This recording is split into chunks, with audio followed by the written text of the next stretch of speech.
Here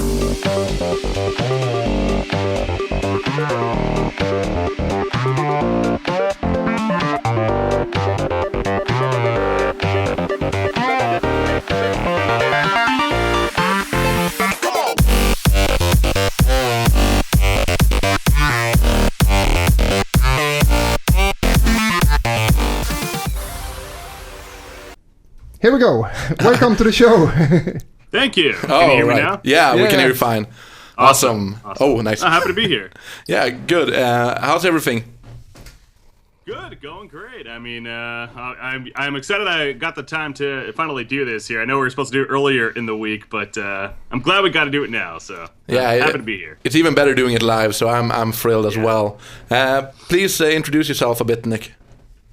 All right, I'm Breakycpk online. My real name is Nick, but I'm known by Breakycpk. I'm a caster for Heroes of Newerth, is of course the game that many probably know me from. So, yeah, all right. How long have you been doing this casting thing?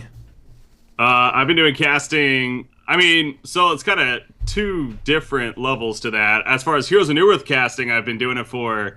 I started in June of 2009, so it's been a little over 6 years now, actually, that I've been doing Heroes of Newerth, so quite a while. Yeah, that's quite a long time. What were you doing before you went into Heroes of Newerth? Well, so the story with that is, as far as casting goes, I actually was doing sports broadcasting. I was doing for like baseball, basketball, football, things like that, and I was looking for ways to get more experience, and I figured why not try video games? And that's why, and at the time I had just gotten into Heroes of Newerth, actually playing it. I was a huge fan of Dota back in the day. I had some WoW, World of Warcraft guildmates of mine. They brought up about this new game, Heroes of Newerth in beta, and he got some keys and we should check it out together. It's the new generation of Dota, and I was like, all right. And sure enough, that kind of got me started into it, though. So. Yeah, all right. That's quite extraordinary going from sports into esports. I think it's not the ordinary way of going through any part of this. Yeah, a good way. Yeah, we're happy that you did a choice. Yeah. No, it is interesting to me that knowing that there's not a lot out there that actually have sports broadcasting experience. I kind of figured there would be more, to be honest, but it does seem like I am one of the few. But yeah. I mean, that's not necessarily, a bad thing for those out there that don't have it. It's esports broadcasting, it is a little bit different in ways, so it's understandable. I mean, you could do esports broadcasting and not have to worry about sports broadcasting on the side. So, but yeah, that was a nice addition, definitely. Were you? How was the transition going from sports casting to esports casting?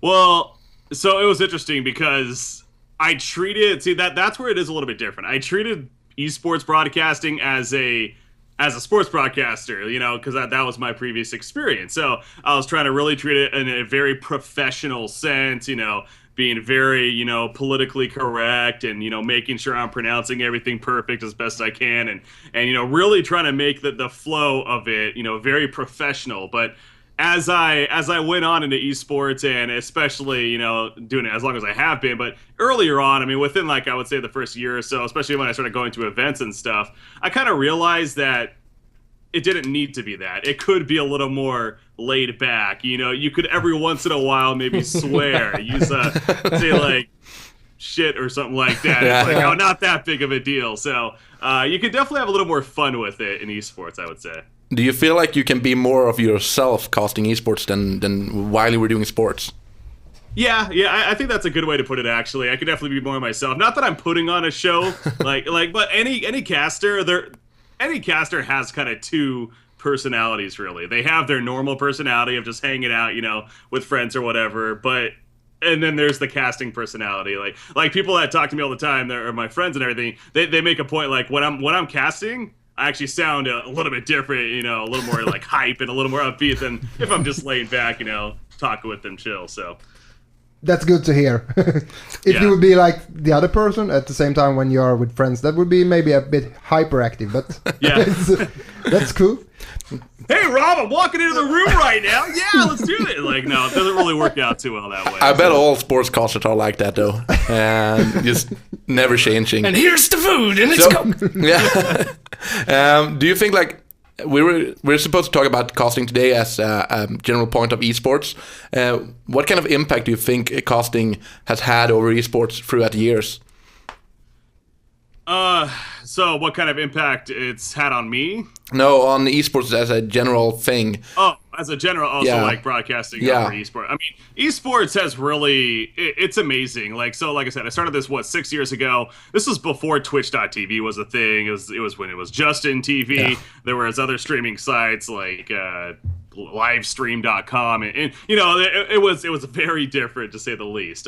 We had to do a lot of back-end ways to even stream in the first place, from using certain software that people wouldn't even recognize today. There wasn't OBS, there wasn't XSplit, you know. And knowing that here we are 6 years later and how much it's advanced. Like, I go back to this every now and then where my early streams, I was streaming in like 360p quality, and that was like, oh, I can see what's on your screen. That's amazing. And now it's like, if it's not crystal clear, 1080p, you know, 60 FPS, it's like, what the fuck, stream lag? Why am I tuning in? So it's definitely had a very rapid growth, and it's obviously, it's really brought, you know, a great sense of community at the same time. It really helps get like people like yourselves, you know, here you are doing a podcast show based around gaming, it seems like, and it's really opened up the doors for so many opportunities for people to be creative, really. The younger generation, the younger people. So I think it's great. Have you like met any people that have said to you like, oh, I'm gonna be a caster, I'm gonna be a commentator, like going away from the pro scene and being like, I'm gonna comment, that's my passion? Is that a thing nowadays, or is everyone still like, I'm gonna be a pro player? Well, so that's actually really interesting. There's kind of a whole nother side we can go into, like, which would take a long time. But simply put, casters, being a caster and being a player, it really, because I've kind of been a player. Now I say that very not really, because I played Counter-Strike, you know, Counter-Strike 1.6 actually growing up, and Team Fortress Classic. You know, I grew up in that generation of first-person shooters, especially, and I actually went to some local LANs, competed in tournaments, and you know, playing for like a $100 prize pool, maybe, like, if that, and you had to pay $20 to enter. So it's like paying it, you know. So, but back then it was a lot more about, you know, for the competitive, for being competitive, for competition, and that was great. But obviously that's completely changed. And as a player, there is that chance to be, you know, on top of the world, whether it's the Hunter World Finals champions, whether it's Dota 2 International champions. Like, it's such a pinnacle, especially with the prize pools and everything. But at the same time, I think there are a lot of people out there that realize, like, okay, maybe if I'm not that great of a player, or realize how much it truly takes to be at that top tier level of a player, and there's so few that actually make it to that level. Honestly, getting into casting, it is a little bit easier in a lot of ways. Now, it's not very easy by any means, but it's a different outlet that is a better option for more people, I think, and people are kind of picking up on that. I do feel as well, and you know, I'm not sitting here saying there's all these opportunities in the world, and you're going to make tons of money doing casting, but esports still needs plenty of casters at the same time. So it is kind of an interesting divide, though. You can't hit that very high peak as if you were a player, but there's still plenty from being a caster for sure. A lot of advantages. It's actually really big, like, changing in the esports casting since like 10 years back, because today there are this panel of people talking before the casting, and then you have the casters, and then you have like the tactics guys and stuff like that. So it's a whole different than just like it was before, when you have like one guy or two guys that just talking about the game. So I like it a lot, and there's a lot of different sides of what you can go into the game casting community, or where you can fit in with your style. So that's cool. Yeah, esports has definitely caught up in a lot of ways to sports casting, so as I call them, traditional sports, you know, the football, the basketball, whatever. In that, as you're saying there, we have now the analysts, we have the desk beforehand or in between the games, we have the actual game casters, and that's where, you know, esports has definitely caught up and is doing great. But at the same time, it's still done a pretty good job of kind of keeping to its roots, where it is a little more laid back, it is a little less, you know, maybe very professional. So, but I think also a lot of people are also realizing that, back to the traditional sports casting, It actually they do a lot. They do have a lot of fun in traditional sportscasting too. It isn't very serious. It isn't very uptight. I mean, there is a lot of fun there as well. So I do like where esports is at though when it comes to casting, definitely. So we're gonna go into that a bit. What do you think? What makes a good caster in esports? If we look at the different kind of things that you can do while casting. I mean, we have play-by-play and we have like the color commentary things and like that. So what makes a good caster? Yeah, so as you put it, there's kind of two different kinds. More the high play-by-play, which is of course what I am, and then you got the analyst, the color commentator, the guy that really usually knows what they're talking about with whatever they're covering there. Well, I would say the first most important thing is you got to be really good looking. Of course, yeah. People used to joke to me. I got a great face for radio. Yeah, same for me. Yeah, right.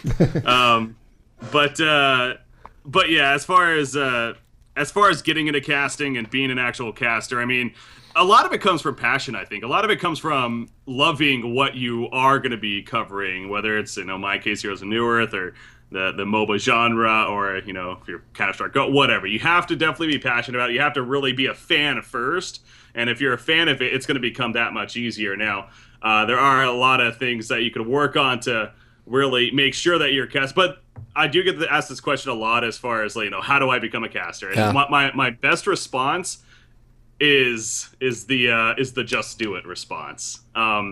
And I mean that. I genuinely mean that. The platforms are there nowadays to where it's so easy to just start doing it. Like, you literally, all the games nowadays, these esport titles, they have features in them for the most part, whether it's replays, whether it's being able to watch games live. You can just do it. Create a Twitch channel, get OBS, expert, whatever, and just start doing it. Recording, streaming, upload to your YouTube channel, and you got to just start doing it. That's like the first biggest step. And on top of that, know that it's not going to be an instant success. If you go in with a mindset that, I'm going to make dollar bills and I'm going to be so rich from this, no, you're not going to make it. It's going to die very quickly. You got to go into it because you love it, you want to do it, and let the cards fall where they may. I mean, some people aren't built for it in the end, and that's just fine, but you got to try it to be able to see, where it takes you. So. Yeah, what do you think? How did you work to become a better caster? Because I know that you've developed during the 6 years that you've been doing it. So how have you been working with yourself and becoming better at what you're doing? Man, if you go back and watch my first, I actually posted my first broadcast about a year ago. I actually posted my first broadcast that I actually had it recorded, or that I still had. It was from 2010 maybe or something. It's crazy how much it's changed. and that kind of made me think about it. I realized I have improved, and that is a good feeling. As far as specifics, I think a lot. One is confidence. Confidence is a big thing. When I first got into casting, as weird as this may sound, I didn't consider myself a public speaker at all. I hated the idea of speaking in front of people. I hated the idea of really standing in front of people, having to speak in front of whatever, at a camera. But for whatever reason, it's just this idea of doing it for something that I really enjoy. I kind of just was able to. So my confidence has grown from just going to all these events that I've been lucky enough to travel to and actually a big thing for me is slowing down at points. I think, and I have this history of really getting very excited and as the Breakycpk gibberish goes. I mean, there's a famous clip there, but I feel like I've kind of found this level of, I can still kind of get there, but I understand that a lot of it I want to try to make sure people can understand me for the most part, and I think I've got a little better with that. But do you watch a lot of sports or other casters and things like that to just get a feel for what they're doing and try to see if you can learn something, or just to evaluate yourself in a way? Yeah, absolutely. I mean, I had some idols of mine that I got into sports broadcasting, and people that I really looked up to that definitely. And there's this one basketball announcer, actually. He passed away maybe 10 years ago now or something like that. But he was a really famous basketball caster by the name of Chick Hearn. And he was a Los Angeles Lakers basketball caster, a team that I grew up watching. And, things like that. Yeah, definitely. But even nowadays, kind of picking up on whether it's just honestly even quotes that they may say or just like energy levels. I mean, it's just definitely kind of, and I'm just a sports fan, honestly, in general. Again, that's why I kind of got into this in the first place. So I just watch a lot of sports as well. But at the same time, it is good to be your own person. You don't want to copy too much. You don't want to replicate exactly what others are doing. You want to kind of, do your own thing. So. Yeah. How does it feel to be like, since you've been doing this for Heroes in Europe for like forever, since the game started or something like that, you're in one way the face of Heroes in Europe. Everyone who plays Heroes in Europe knows who you are pretty much. How do you feel about it? Does it feel like people recognize you during that, or is it just an online thing? I mean, if you've been to Dream like a couple of times in Thailand and things like that. So do you feel like you have some sort of responsibility towards the game itself, being the voice? Yeah, I do actually. I mean, and that comes from a couple of places as far as, being the voice, the face, whatever of Han. And I still think, like, I can understand the voice of Han, but the face of Han, man, I don't get behind that still. But at the same time, I get it, obviously, with how much I have been able to travel and be all over the world and stuff. And, yeah, I mean, it's as far as like, I've definitely had impacts. Well, kind of taking back to the first DreamHack, like you said, I've been in several I've been in maybe, I think I've been to 6, maybe 7 DreamHacks now. So I've actually been able to go to quite a bit. I love it every time. The first one I went to, though, I just remember it was the very first event I went to, and this idea that people were coming up to me, like, and so I'm there setting up, doing whatever, and these guys came up to me, and they were like, "You're Breakycpk, right?" I'm like looking around, like, wait, yeah, actually, I am. And they're like, "Yeah, we love you," like, being, saying that they really enjoyed watching me and thought I was great, and it's just like this idea that people actually do watch what I do. I mean, that's actually kind of cool, I guess. So it's such a humbling experience. It really was. And ever since then, whenever somebody comes up at an event, it's kind of the same thing. It's just, I still am surprised today when people walk up and say, "Oh, I love your casting," or "I still watch it," whatever is the case. So absolutely, seeing that impact, it definitely is. It's a very humbling, like I said, experience, but obviously great at the same time. And knowing that what you're doing has an impact on people is pretty cool. So, and also the other way of that is if you wanted to make a change to go to another game, because some other casters, when the game they disappear, or some casters, they actually have an easy way to turn over, to change that, to go to another game or try different. So is that hard, or how are you thinking about that, or like? So that's there's a couple of questions that anytime I stream on my personal stream or whatever, I get asked pretty much every time, and that of course is one of them. When are you gonna cast Dota 2? When are you gonna cast another game in general? My response to that always is along the lines of, I'm still casting Han, I'm still casting Heroes of Earth, I love this game, I've been doing this now for over 6 years, which is a long time, but as long as it still has a competitive scene, as long as there's still a reason for me to be here, I want to be here, because it is something that I just enjoy. And there is the other side of it as well, which people may take this as they will, but I do work for Frostburn Studios. I am employed by Frostburn Studios, which is, of course, the current owner and creator of Heroes of Newer. So I work for them, and actually my official title, another question, what else do I do other than casting? I'm actually a video production manager.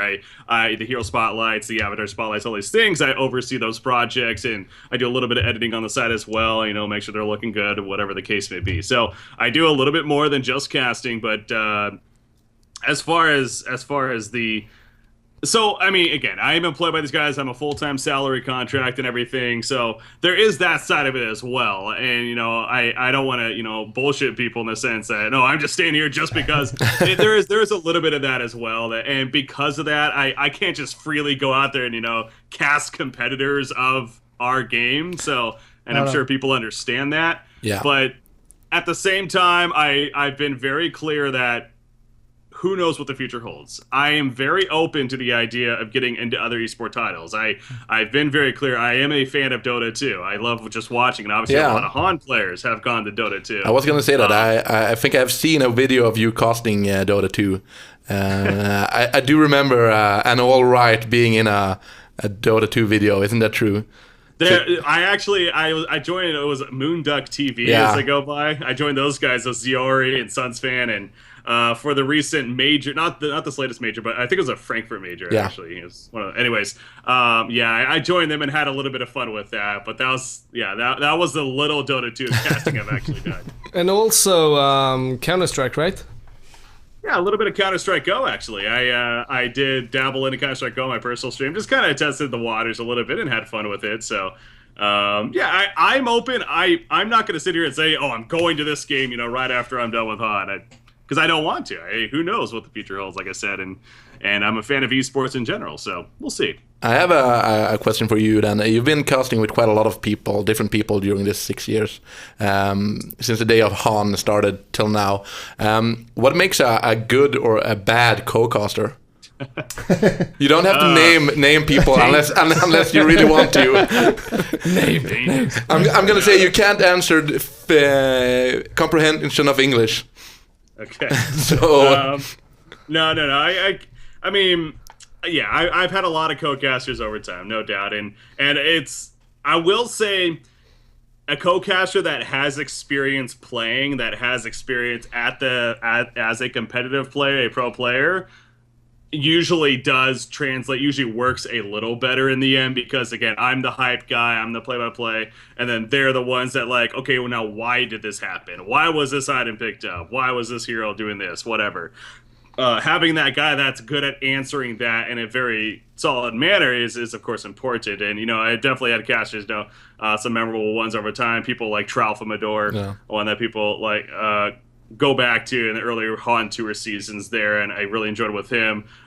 Emperor, of course, had a lot of fun with him, and then even more recently, Swindle Melons, who now, of course, is having a success over there in Dota 2. And but then there's just so much more on top of that. So I would say that's what really makes a great co-caster. As far as like being a bad co-caster, I mean, it's just there's kind of the obvious things, right? Like just like not paying attention for one. There every now and then it's like I'll ask my co-caster a question and be like, "So yeah, what do you think?" Like I'll go on and something to ask, and they're just like. What? Oh, oh, sorry. What'd you say? It's just like, why are you even here? I mean, so I think paying attention. How much goes into chemistry? So not to sound, because of how long I've been doing this, I feel like I'm usually pretty good at adapting to my co-caster. So yes, chemistry is important, and to be frank, like I said, because as far as listing off, some people I've had the best chemistry with. Like I look back at Tralfamador, honestly. I think Tralf was a fantastic co-cast when it came to that. Not only was he a primetime analyst, he knew a lot about the game. He was very in depth, but he was also a very good speaker, and he worked off of things that I said, and not having to ask the questions and instead just having them get into topics without me leading into it is pretty cool. So. But at the same time, I do feel like I can, if I realize like they're not really saying a whole lot and I need to maybe ask some questions, so be it. But so I don't think chemistry is like that important, honestly, but it does help, of course. Yeah. And the other question was part of my first question is the one with is it good to have like developers that's backing you? Is it important for the game or for the casters, like that you have a great developers behind you or helping you out, or is it even doesn't matter? So you're talking about like being a community, like just doing a community caster, like is it good that, like in the case of Valve with Dota 2? Yeah, exactly. Or yeah. Okay. See, well, so that's where my case is a little bit unique, honestly. I think the only out there as far as casters go, really the only game that could relate to what it is like for me is like League of Legends, because they they pay full time for their casters and everything, and they have a team. But even in their case, I actually think it might be with ESL. I don't even know if they technically are. Anyways, the point I'm getting at, so I'm a little bit unique where I said I'm actually hired by the company that created the game. In Valve's case in Dota 2, that's all like community casters that they maybe outsource to. They'd be like, we're having an event, we're going to now pay you to go and do this event. So I mean, as far as, but yes, supporting your community caster, supporting the people that are involved in that is important for several reasons. And I think the biggest is that if they're the ones, with the population, if they're the ones with the fans following them and watching them, why would you not want to support them? Why not, just take advantage of that and also pay them to do so? Kind of a win-win for everyone. So. Yeah, it's a bit more secure also. With your situation as a caster is you know what you can add up of the end of the month and so on. So. No, I am very fortunate. I do understand that I do have this salary. I do have this full-time job with this company. Where there are a lot out there that are event by event basis, and I mean each do have its advantages to be fair. But I mean as far as gaming goes, I'm old. I'm getting old. I'm 29 years old. I'm coming up on 30 here, so I know. I rest my case. I will be just silent. You're younger than us, man. Yeah, it's okay. You guys can relate to this. Of course. In this esports industry, though, it does feel like obviously yes, it is somewhat of a younger crowd. So, but my point was, I'm married. I just got married here recently. I own a house. Like I have a family and I can't, and that is a big part of what I have to obviously focus on as well. And knowing that I have this full-time job, of course, helps with that. So yeah. All right. One last question, and then we're gonna let you go. I just have this is one that have been popping up, and I'm sure you've heard of this, and you get this question a lot all the time. There's been a decline in Heroes of New Earth over the years. There's a lot of talk about it going around, and a lot of people are moving to Dota 2 and so on. What's your, I don't know if you're allowed to say anything since you're working for the developers, but how do you feel like, I mean, the viewers and everything, it's got to be a hardcore fan base nowadays. What's your like response to everyone saying that Dota is over, or Han is over, sorry. Oh, Dota's still doing it. Dota is done. Yeah. No. I mean, my response is there's a couple of directions I can go in. One is the game has been around officially for just over 5 years now. April 2010, I think, was the official release date of Heroes of New Earth. You look at any game out there, man. I'm sorry, but people get so caught up with these major, big deal, big dog titles in Dota 2 and League of Legends that they just. And it's understandable they compare to that because it is obviously it started with League of Legends and it is the MOBA genre and blah blah blah. But as far as gaming in general, the lifespan of 5 years at a very high rate, as much as it's been at the concurrent user base and everything.